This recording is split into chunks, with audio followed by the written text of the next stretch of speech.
Hi, all. This is Vanessa Love, and this is my channel about the mental health field and related topics. I just wanted to come on real quick and talk about some things. Okay, so I just, I've been thinking about it.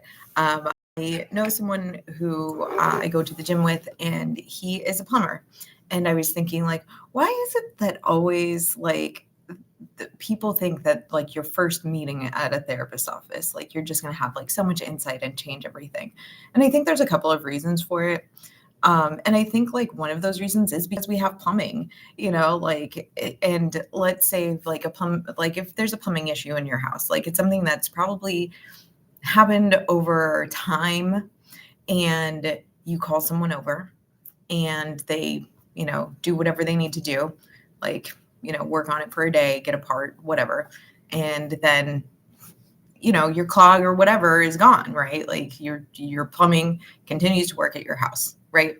So like I think that's the issue, is that people feel miserable. They don't want to feel miserable, but like they just don't want to give it time. So then they end up just wanting to be like, fix me, just fix me. And it's almost like not having a choice in the situation, like it's just no, fix it, fix it.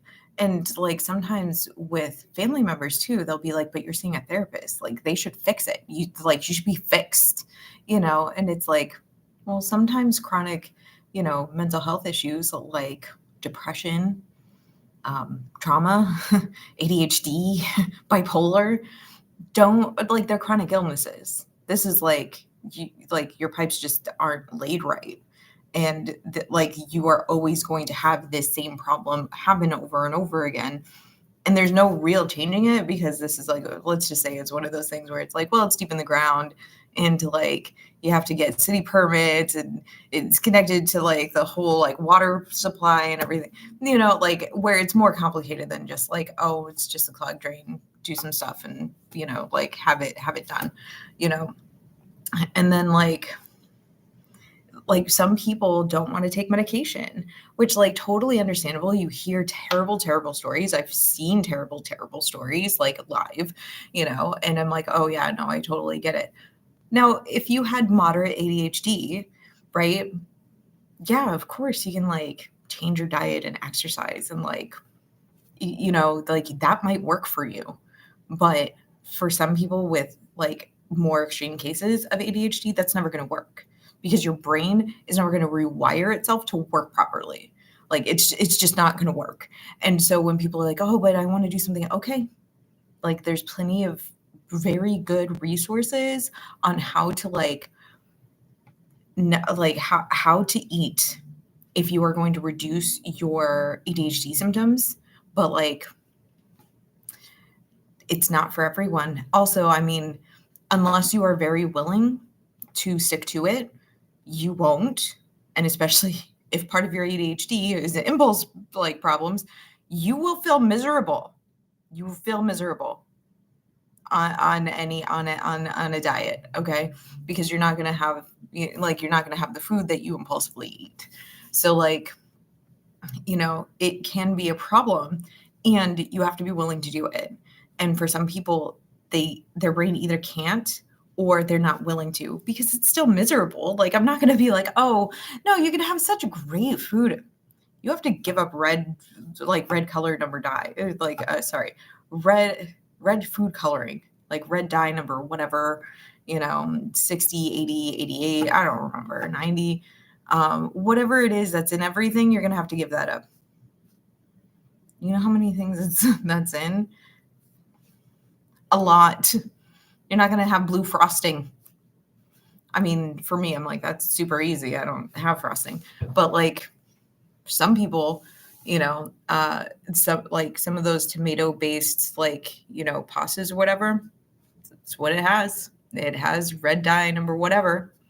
Gonna have to give it up. So then you're gonna have to get the more natural stuff.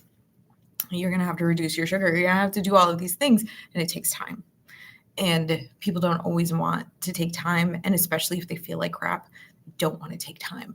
And like I get it. Like one of my friends is like that. Like she goes through some very distressful things in her brain, and she will go through every tarot card reader, psychic reading, healer who has like a very long, process of like clearing your energy, everything, all of it. Like, and like if there's a tonic, if there's something that could be, better for, she'll do it, but only the once. Only the once. I think she also burned a candle one time because someone gave it to her. It was it's like, I don't know, spiritual person. So like, I get it, but also maybe don't do that to yourself, like maybe like, have a therapist who you trust or whatever, something, a support group, a friend you can talk to, some place, some person who you can really talk to about everything, and talk to that person, because that's the way, right? But it takes time. And in the middle of like talking about this, just kind of like prepping myself for this, I was like, well, yeah, I mean, you could definitely do like a weekend retreat and deal with some of like the maybe more superficial things, like that wouldn't be like deep. Like, you're not going to deal with all of your triggers like on a weekend thing. Not even a week thing, like, and things will change, but it will be like not like it might be significant, but it's not going to be like so significant that like you can't, like that like your life is completely different. It's going to just be like, oh, here are some things.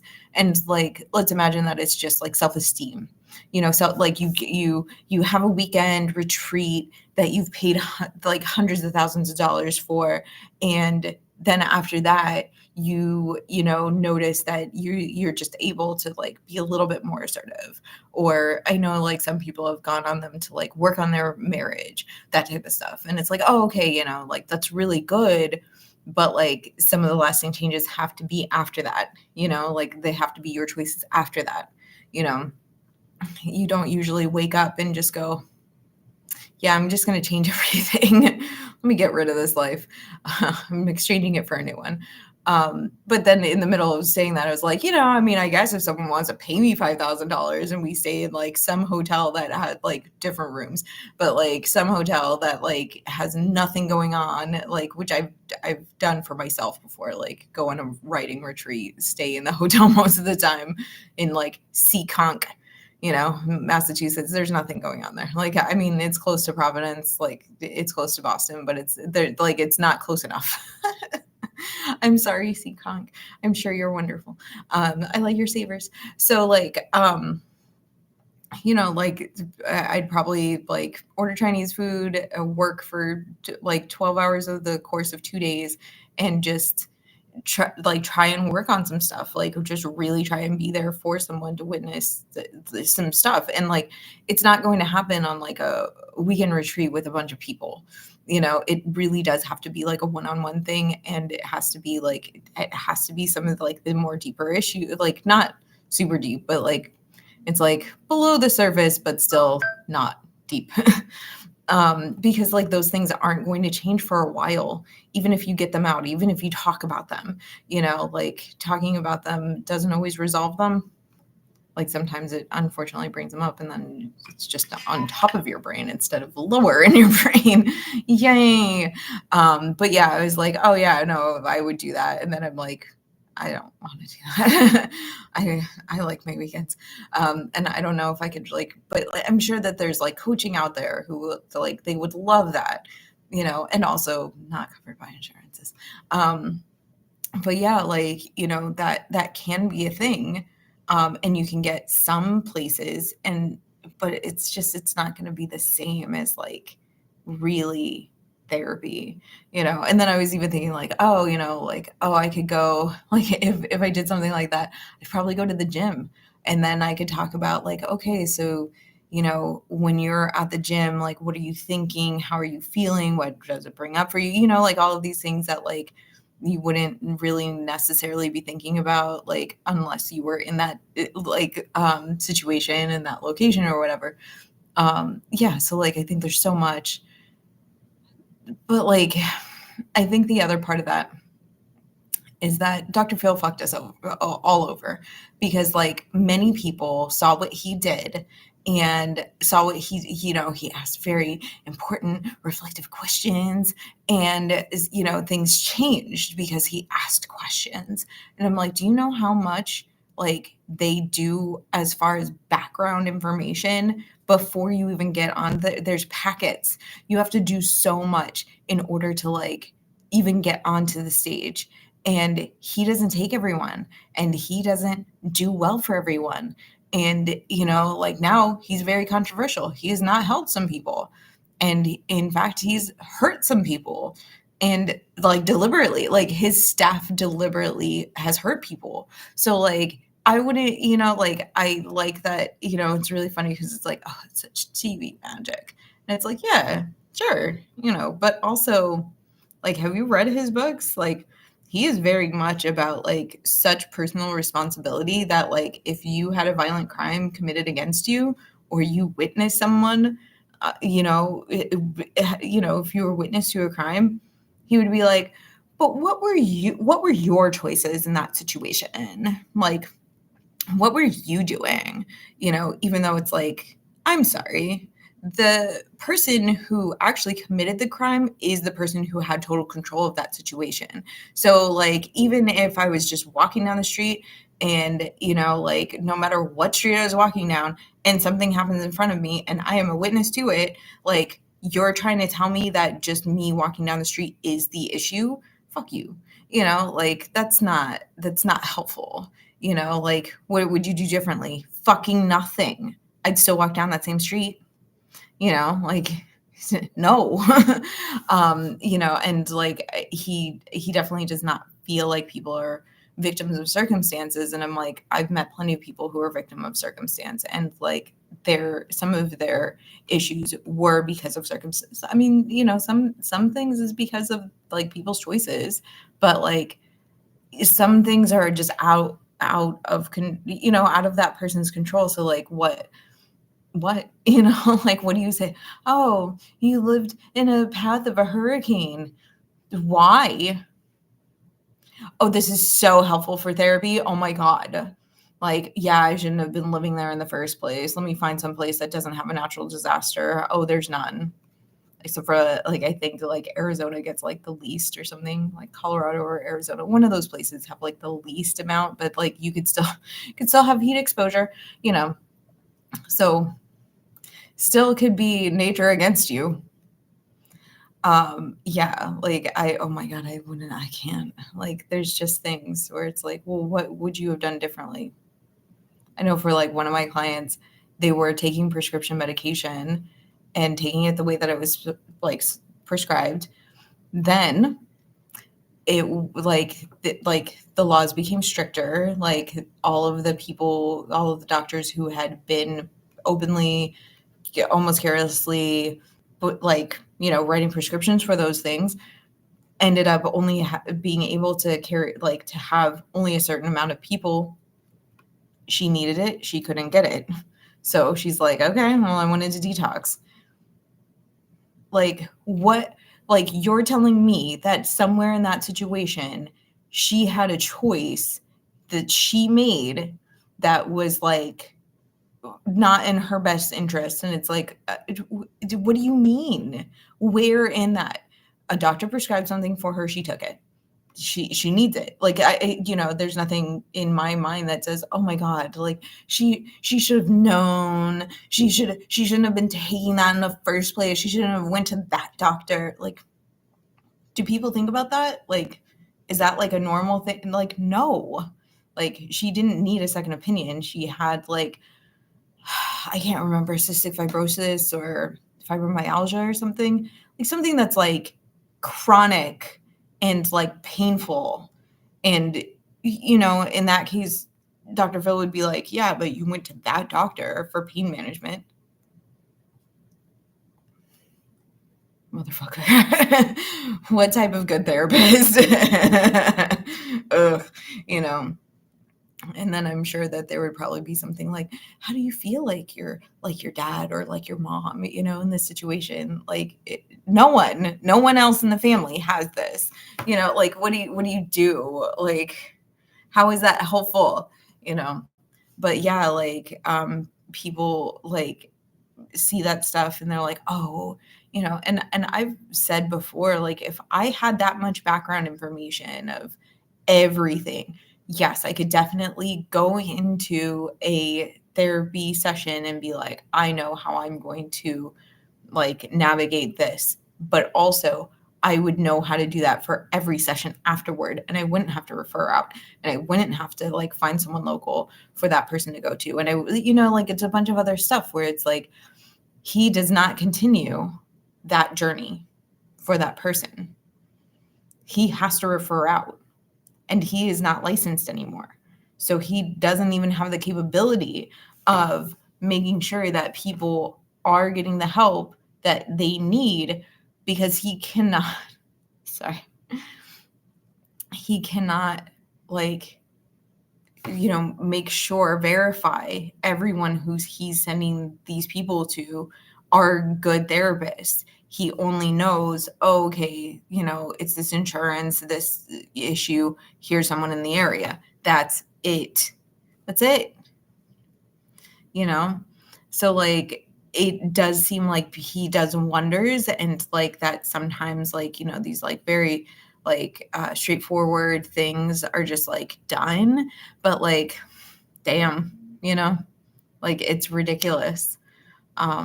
Like how like and the expectation of therapy is like skewed because he was on I think he retired, I don't even know. I hope he's retired. Like because he's been on TV for so long and like people respected him until they didn't, until the next generation was like, fuck that shit. And I'm like, yeah, I know. There's been a lot of problems so far, so long. He's just a con artist who happened to have gotten onto TV. Like he just everything. I'm like, the whole like leaving a state because his like failed like hot tub company didn't work out, and then yeah, it's like there's so much stuff. Oh, and I think also one of those things where he's like, oh, I was raised in Texas. He was not. He was like born like raised in Colorado. So like again, the lies, the con artist. And somehow all of us are supposed to be at the standard of this con artist who gets people out of their money, I mean, like not always, but like other con artists use his con artist ways to get money. Yeah. But then, yeah, again, we have to live in the shadow of that, and people who expect, therapy to just be so magical the first session, and it's like, it's not. It's not. This is not plumbing. This is like the like one of my friends who has like chronic illnesses, like severe chronic illnesses, like multiple chronic illnesses, is like, yeah, sometimes you go in there and you're like, well, the bookcase is on fire. Well, yeah, sometimes a bookcase is on fire for some people, like, but I don't know if that's like important. Like, do we talk about how like sometimes the bathroom just has like flames shooting out of it? Like, oh yes, no, we should talk about that, but not the kitchen. No, the kitchen flames are fine. Like that's like a thing that happens. It's like, okay, so what about the actual like basement? Yes, we should talk about the basement. Like, oh my God, you know, and never knowing what's important and what the specialist is going to say and all of this other stuff, and like going over the whole history. Like, oh my God. Yeah. So like chronic illness, again, it's not going to be done in one day. They can, and especially like just chronic like mental health issues are not going to be, they're going to be managed. That's it. They're managed, and like how to kind of cope with life as things come toward you. It's like, you're never going to get rid of stress. How do you manage it? And sometimes you should be under good stress, not all the bad stress, like if you feel overwhelmed. I mean, sometimes people feel overwhelmed for good things too, but like, if you're feeling overwhelmed about the bad things, like you still need good stress. It's part of change. I mean, again, Like, it doesn't have to be chronic feeling overwhelmed or whatever. Like, there is such a thing as good stress, and good stress does help with change. Anyway, I hope that made sense, and I will talk with you all soon. All right, have a good one. Bye.